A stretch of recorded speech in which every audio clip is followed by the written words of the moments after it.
Namaste and welcome to the Curvy Yogini Spotlight. I am Dana Smith, founder of Yes, Yoga Has Curves, and today we will be interviewing with Gina Castillo. Hi, Gina.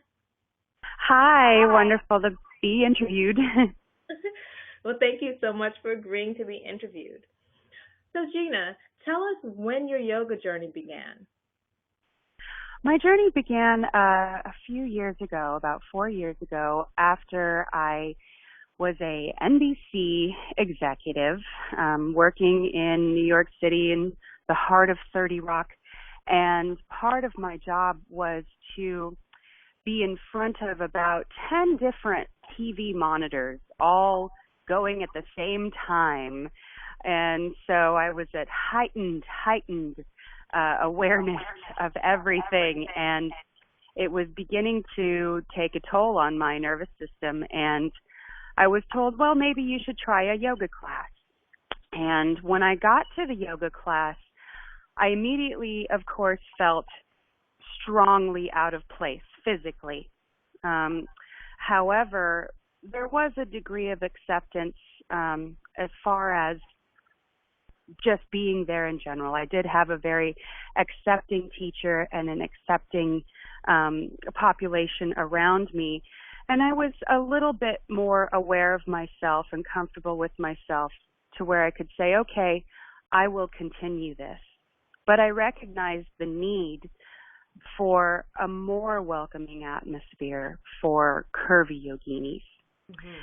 And that is when I started to explore what the options were for full-figured women and how I can possibly invite them into the yogic experience and onto the journey themselves. And so that's when I fell in love with yoga, and my journey completely changed. I quit my job, and I said, this is what I need to do. And it's amazing how, well, for me, because yoga was the thing that had me to quit my corporate 9 to 5, that yoga helps us to really weed out the things in our life that's just not working. Those things that are causing us stress and some, hidden health things. Those things that we say that we have to do. But for me, yoga really turned the light on and said, you know what? I do have the power to choose what I want to do. And what I want to do is be happy. Absolutely. And I was a shift worker. So it was graveyard shift. And that in and of itself, I had no idea what I was doing to my body until I got into yoga. And I didn't even really explore it until I began to notice the difference in my body. And I said, why am I so sluggish in my evening, which is my morning? And then, it was because I was flipping the sides. And after a while, I said, this is literally killing me. So I need to stop. And what's sad is I realized that is not a reality for most people. You have to do what you have to do. You have to have a job. And so for some people who are not allowed to make those choices, how can I facilitate ease and rest for that person that doesn't have access to do what I did, Definitely. I mean, and it's great that for everyone that I've spoken to so far, that willingness to share what we've learned. And, when we reach this level of, health and hope, we want others to reach their own level too. So I think whether you're teaching or you're just a student, it's very important that we're sharing this wonderful practice with those around us. So Gina, what inspires you to keep coming back to your mat? My students.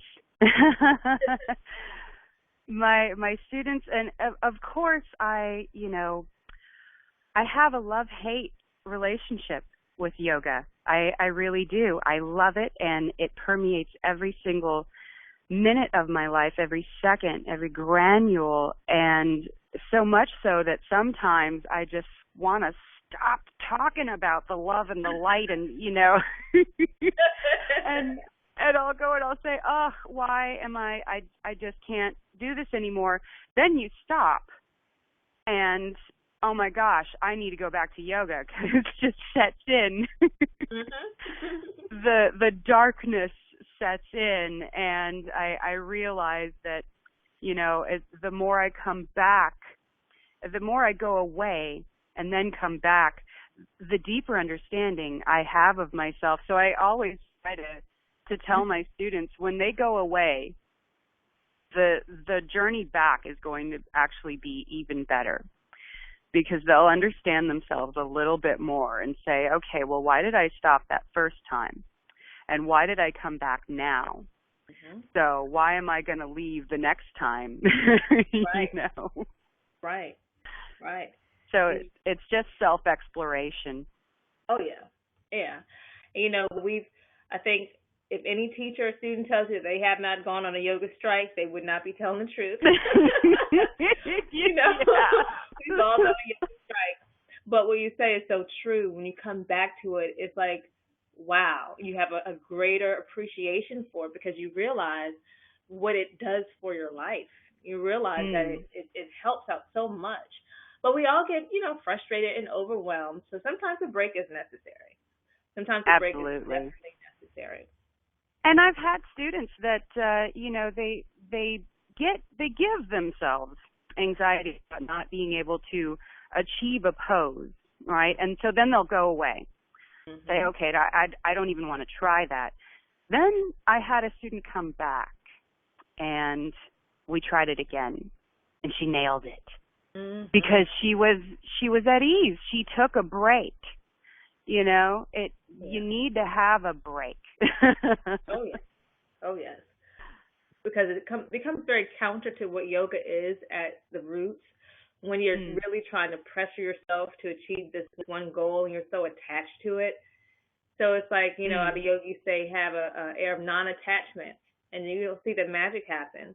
So, exactly. I've seen it with my students. They're trying to do something really tough, like a handstand or a headstand, and they just get very frustrated, and they miss the fact that the beauty is in the journey, not into the end result. And they walk away from it, and then they'll try it a couple of times, and they're stronger in it. They may or may not get it, but they're stronger, and they're like, wow, I totally missed it. I wasn't doing this, or I totally missed that. I didn't have a strong foundation. So definitely, attachment is the thing.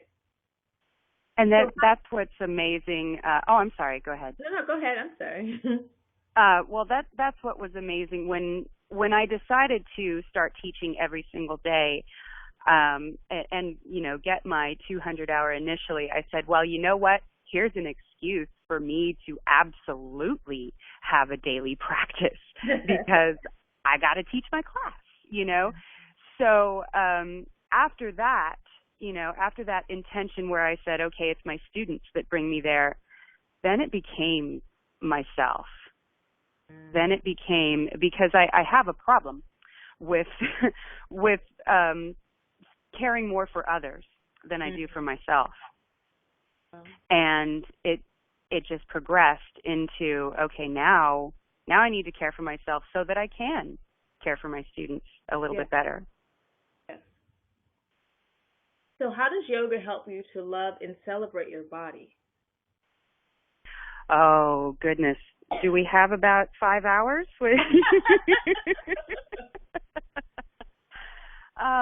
It just gives you a sense of body awareness like no other. And that really came to heart when I started working at Transcend ED with people with eating disorders. And quite a few of them, not all, but quite a few of them have no concept of their own bodies, and they're completely detached. They don't want to be in their own bodies. And I identify with that, heavily, because as I was a binge eater, that's what I was escaping. It wasn't about the food. it was about having a sense of self and feeling my whole body. And in that full feeling, I felt whole. And with yoga, I started to learn to get that full feeling without food, but instead with love and compassion for myself and compassion for others, and knowing that how I use food and how I use my movement with my body is just honoring myself and the others around me. And thinking about it in that way was the only way that I was able to really accept it. Because like I said, it began as something for others and then became something for myself. That's right. And, by you feeling good about your body and showing that, and we don't necessarily have to walk around and say, ooh, I love my body. My body's great. Yeah. That energy, yeah. it precedes us. It speaks before we even walk into the room. And then, I love it when people say, well, what are you doing? Just yoga. Yoga and love and life. And it may encourage them to scream. That's why I love both spectrums. As I'm a curvy yoga instructor, I work with my overweight and obese clients, but I also have that other side of the spectrum where I work at Transcend ED, where I work with, restrictors, and it's all the same. We have the same body issues. The exact same. And the root of it all for both populations, it's amazing, and how they handle it, how a curvy person handles it versus a person with a deeply rooted eating disorder. It's just amazing. Yeah. Awesome. So, but I do sometimes get the curvy lady who comes in and says, I'm not curvy enough. I get that sometimes too. In doing this book, I had several beautiful women approach me, and they said the same thing. I would love to be in your book, but I'm not curvy enough. And I'm like, wow, if you feel that you're curvy, there's no such thing as enough. No. We don't have to classify it that way. So it was amazing to me to see these beautiful women. I'm like, wow.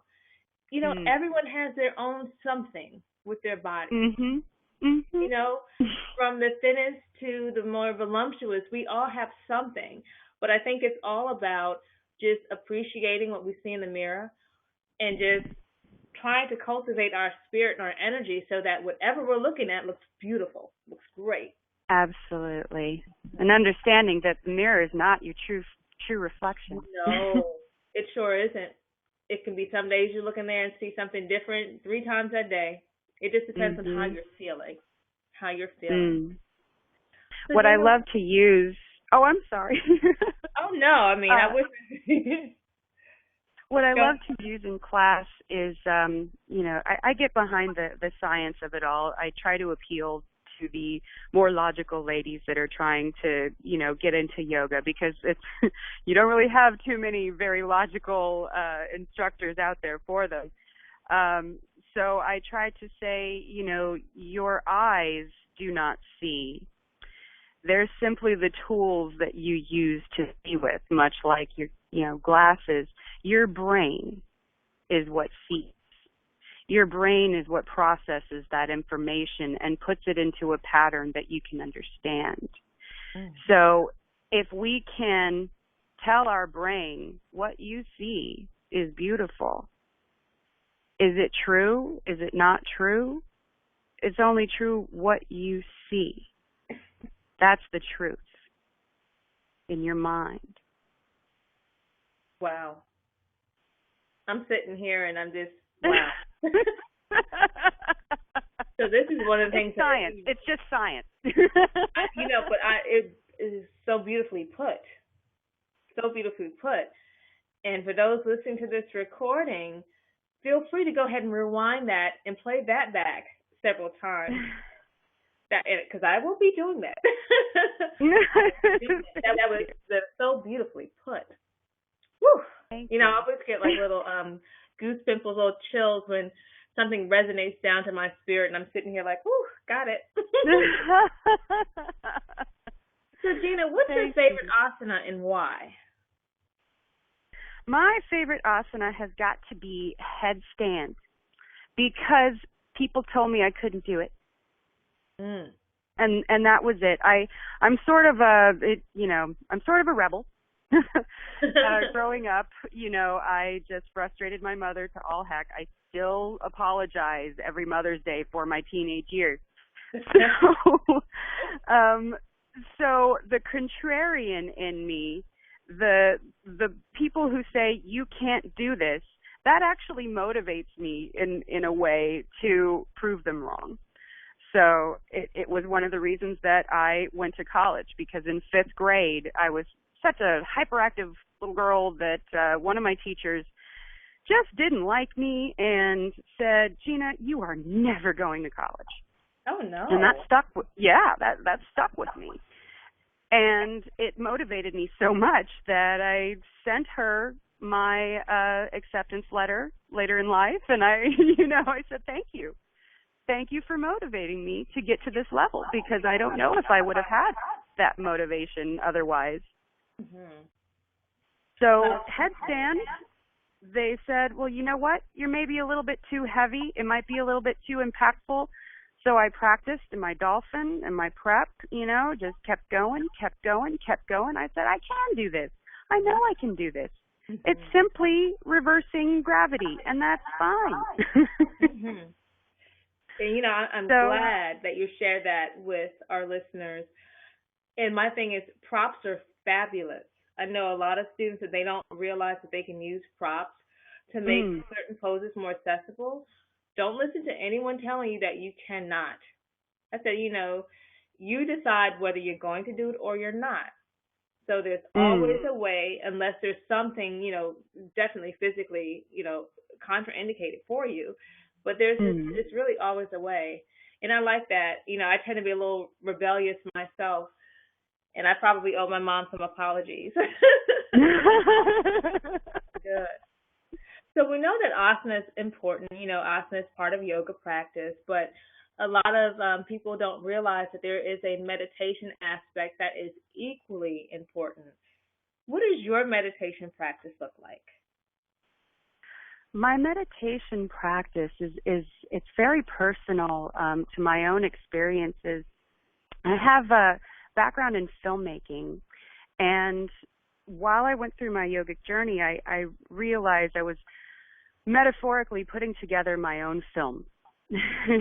I needed necessary tools, just like putting together a film. You need the film and the camera. You need the will in your brain. You need sound. You need, there's all of these elements that come together and make the perfect film. So in my meditation, I'm making my perfect film. I'm setting up my location. I'm checking sites, making sure that I have everything that I need in order to see this perfect film that I've put in front of myself. And the lights dim, and I'm in the theater, and in the end, it plays. And I reflect on what actually plays. I don't tell myself what's going to play. I'm simply setting the scene.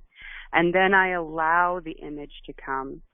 And what comes, sometimes it's not pretty, and sometimes it's wonderful. But it's acknowledgement of all of my past experiences coming together. Wow. And how often do you meditate? And that's a visualization meditation. It's wonderful. Wonderful. I try to do it every day. Try. Mm-hmm. But even before I wake up, I keep my eyes closed, and I try to see, okay, what is today's movie going to be? I try to see the film of the day and see myself living the day, follow myself around with my mental camera, notice my reactions. Maybe I can change that down the line and just relive and relive and relive, and then come to my day. Wow. That's awesome. That's awesome. Thank you. So, how do you practice your yoga off the mat? So we learn these lessons about ourselves when we're on our mat and we're practicing asana, breathing and meditating. So, how do you take what you've learned about yourself through the practice of yoga on the mat off into your world? Oh, that's a wonderful question. It's in the reactions. It's in my initial sarcasm. My thoughts always want to drift towards the dark, and yoga has helped me to try to see the light first and replace the dark. So initially, just last night, my mother, I'm in town visiting, and my mother is taking care of my grandfather, and not to the best of her abilities. So I wanted to try to explain to my mother. My initial thought was, "You're going to kill him." And I had to take it back. And I said, "Okay, that's harsh. That is too extreme. I need to relate to her. I need to unite her in her frustration and try to give her a different perspective on it. I need her to see that what she is doing is championing her father. It's simply a reversal of roles. She is now the parent, and he is the child. She is already reconciled that she is an adult and no longer a parent, but now it always comes full circle." And I was just trying to show that to her. And in my explanation, she started to tear up, and she said, "You're right. I need to respect him a little bit more." Wow. Wow. It's awesome. I often hear that people say that yoga makes them a more patient person. Absolutely. More patience. And, patience is definitely a virtue, and for many of us, it's not the easiest thing to have. But think about working on an asana for like 2 or 3 years. That's patience for you. Yeah. Oh, yes. Oh yeah. So, are you involved in any Seva community service efforts? I used to be. Right now I'm kind of taking a break from it just because I need to work on my detachment a little bit more. I was working with homeless children at a shelter, women and children. Originally, it was just going to be women, but then a lot of them decided, "I want to leave my kids somewhere for an hour and go somewhere else." So it became kids yoga. Wow. And the kids yoga, just seeing how the children were treated by their mothers specifically, it wore on me. It got to me, and every day I would come away from the practice a little more and more depleted, and I recognized that I'm doing them a disservice by coming in here and feeling sorry for them. Right. I want to empower them. I want them to know that no one needs to feel sorry for them. I want them to know that they have the tools to change their mindset about life. There are pitfalls, yes, but you get up and go through it. And I have not gone through that yet. So I recognized that I needed to take a step back and work on how I need to approach these kids and work on leaving it there versus taking it with me. I just wanted to take everyone home, Oh, yeah. Oh, yeah. Yeah. And so luckily through my practice, I'm, developing a little bit more, and hopefully I will be able to come back to it. But for now, my seva is simply working with a few students who simply can't afford to pay. And so, of course, I just let them come in and pay what they can, or, for most people, just allow them to be there. One specific example is I have two mother-daughter groups that come to my classes, and I just love seeing both of them there. Mom said, I can afford to bring me, but I can't afford to bring the both of us. And I said, no, I want that mother-daughter connection there. That's a beautiful, beautiful thing. Bring your daughter. I don't care. Yes. And it feels good to give back. I mean, absolutely. We can give back in so many different ways. You don't necessarily have to be with an organization, but just give back, share this wonderful art with those that are not, exposed to it. And it feels good. And it just, for me, it just really gives purpose to what I'm doing as a teacher. Because it's not just people that sought me out. There's people that I can actually go to and seek them out just to share this with them. Right.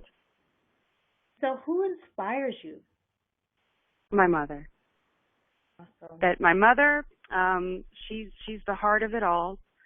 I thought, if she saw that I can practice wellness, and I thought that maybe she could emulate that. That was putting too much on her. That was my projection.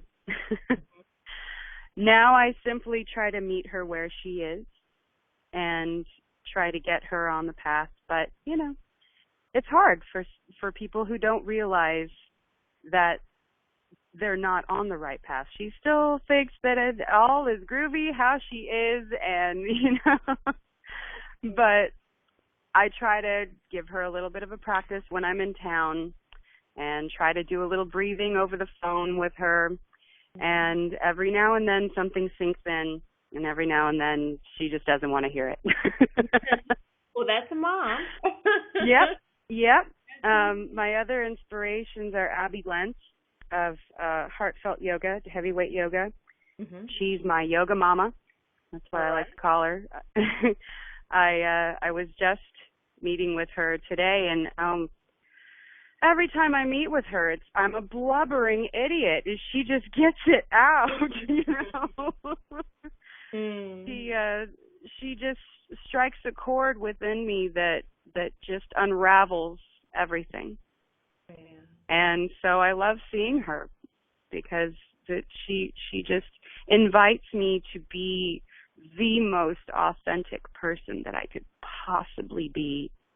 And I love who I am when I'm with her, and I try to keep that person, that authentic, true self at the surface, because a lot of times I cover it. Yeah. So it's all a work in progress. All the work in exactly. progress. Always. Yep. So where do you practice yoga? Do you have a studio, or do you have a studio home? I try to make myself as accessible as possible to all of Charlotte, which means, going way, way up north, going way south, going way east. So I teach at Lotus Living Arts Studio in Concord. I also teach at Mint Hill Yoga in Mint Hill. The only area where I actually practice in Charlotte proper is out of my house. I have a home practice there. And I've tried to do as many private sessions as well, as many as possible, because I approached one studio, I won't say the name, but when I initially brought them Curvy Yoga, they laughed and they said, "You mean for fat people?" Oh, no. Yes.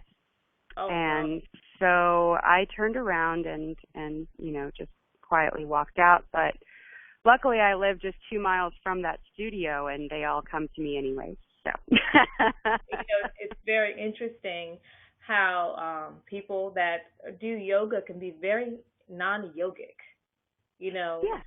And I've heard the comments that, oh, I don't know what to do with those big bodies. And, I don't know how to teach to people that are bigger than me. Well, if you're a size 0, then there's quite a few people bigger than you. And it's not about the physical body. It's about the spirit. The spirit will bend Dana, the body in so many miraculous ways. So, I hope that this book is what we set out to do is make it a testament that yoga's for everybody, curves, no curves, whatever you got, you can do it. absolutely.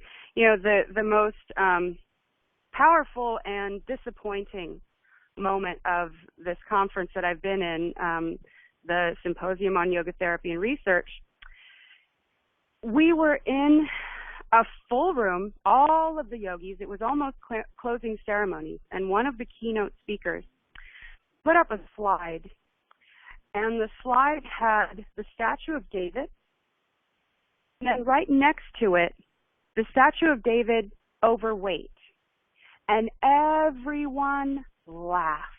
The entire audience, yoga therapists, doctors, psychiatrists, psychologists, all laughing at this fat person. And I'm telling you, I wanted to get up and walk out right there because all they see is that statue.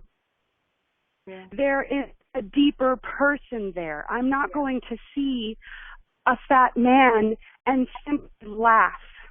No. And he had his laser pointer, and he said, where it turns this into this. And I just was screaming in my head, no, sir. No. I mean, you cannot speak to how healthy someone is based on their body stature. You can't. Exactly. Exactly. And this was a very prominent member of YYT, and I was disgusted, to say the least. But I do think that it is our duty not to defend, but to educate. Right. Because ignorance is not bliss. And a lot of people, they just need to be educated because they're so far in ego. It happens that they forget that they don't know it all. So I think that we as curvy, healthy women and men out there too, we need to get on board and educate people. Absolutely. Not stoop to their level and totally do the opposite and put them down by saying, but no, having an air of sympathy because, that speaks to ignorance. And it's really sad. And I thank you for doing this for the yoga community and educating about this because there is that air of fat equals not okay. Yes. Yes. And a lot of us are okay. Yes. Yes. I mean, we're doing yoga for goodness sakes. Exactly. Well, ending this on an up note, Gina, I want you to finish this sentence for me. I love my curves because they free me. Yes. That's it. They free me to be who I am. Yes. This is me. This is lovely and wonderful, and like it or not, that's me. I'm free. Are you free? Yes, I am. Yeah. That is wonderful, Gina. This has been a great experience, and I'm just so thankful that I'm on this path, and I have beautiful Curvy Yoginis such as yourself willing to, give a voice, give light to this movement. We deserve recognition. People need to be educated, and this is what we're doing. This is what we're doing. Mm-hmm. I think it's time for the world to be a little less stereotypical and a little bit more open to the differences that people have. And that's what makes everyone so special, because we're different. But we're all together, Got to live in this world together. Well, thank you so much, Gina. This has been a pleasure. Thank you, Dana. Same here. And I want to thank everyone listening. You can find us online on Facebook. Yes, Yoga Has Curves. And on our website, Yes, yogahascurves.com. The book is coming out June 23rd, so go to either Facebook or the website to order it. So excited. Well, Gina, you have, Thank you so much, Dana. thank you and namaste. Namaste.